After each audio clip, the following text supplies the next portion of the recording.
పోటీ పరీక్షల అభ్యర్థులు ఎదుర్కొంటున్న సమస్యలపై కమిషన్ దృష్టికి తీసుకువెళ్తామన్నారు ప్రొఫెసర్ కోదండరాం.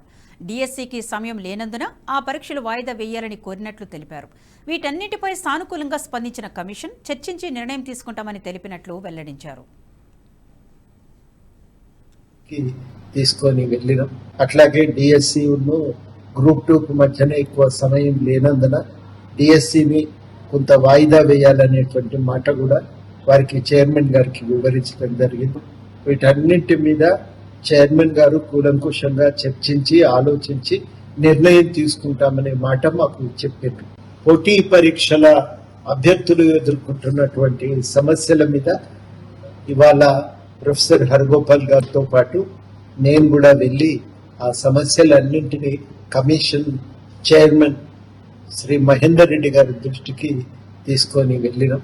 అట్లాగే డిఎస్సి గ్రూప్ 2 మధ్యన ఎక్కువ సమయం లేనందున డిఎస్సిని కొంత వాయిదా వేయాలనేటువంటి మాట కూడా వారికి చైర్మన్ గారికి వివరించడం జరిగింది.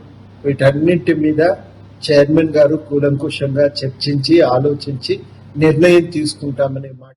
ఈ వీడియో మీకు నచ్చినట్టయితే లైక్ చేయండి, 10 మందికి షేర్ చేయండి. అలాగే కామెంట్ల రూపంలో మీ అభిప్రాయాలను మాతో పంచుకోండి. Nationalist hub group of channels ను సబ్స్క్రైబ్ చేసుకుని తెలుగునాట జాతీయవాద జర్నలిజాన్ని ప్రోత్సహించండి. ఈ వీడియో కింద ఉన్న బెల్ ఐకాన్ పై క్లిక్ చేయడం మర్చిపోవద్దు.